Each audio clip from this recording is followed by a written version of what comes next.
2021 Toyota CHR, brand new condenser, front end accident.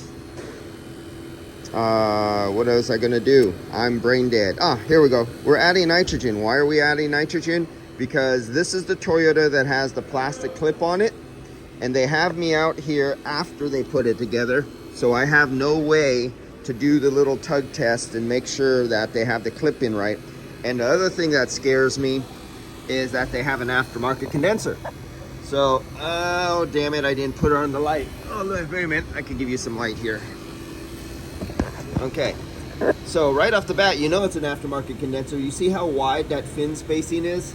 So that's about a 14 inch per inch fin spacing. It's not a 12, I'm gonna put it at 14 fins per inch. And look at how large those tubes are. You see how big and fat those tubes are? That is not a Denso. And so, you know, customer screwed there, but he's lucky he's in the San Francisco area and hopefully he never travels anywhere hot. But this has the Toyota plastic clip. And they had to order it separately because they didn't order factory.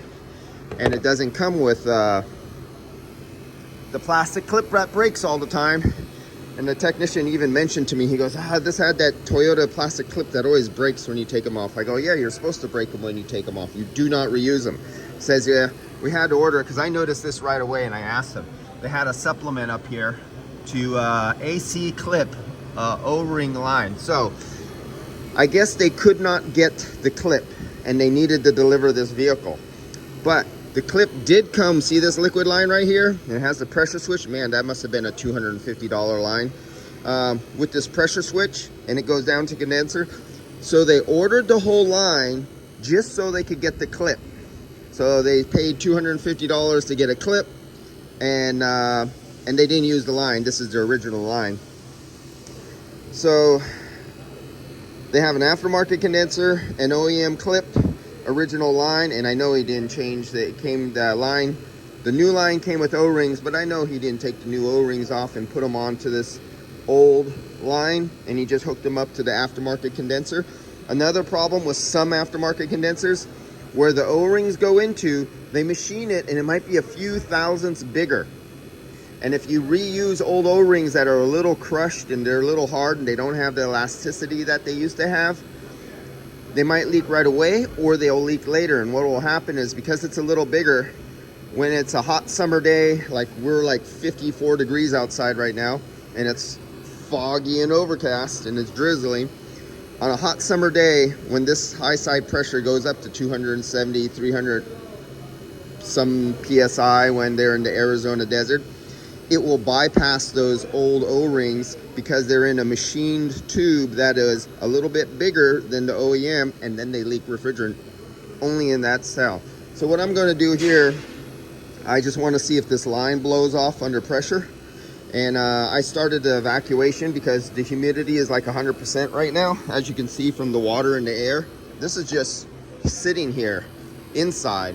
Everything is wet. The floor is condensating, everything.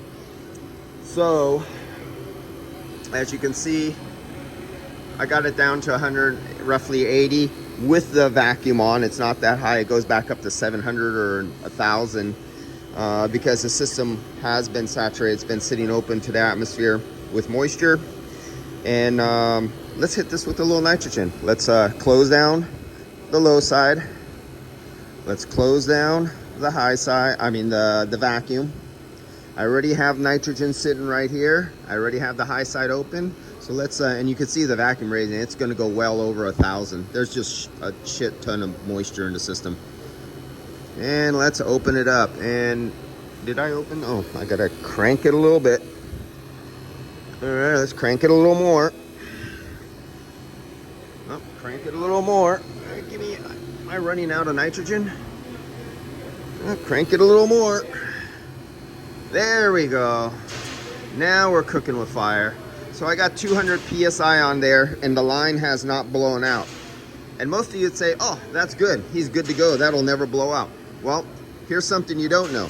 Sometimes a technician can stick in the end of the fitting of the liquid line with the snap ring on there, and he has it, it's bound at a bind. It goes in, It doesn't click in, but he has the aluminum line in at a slight angle in the shaft.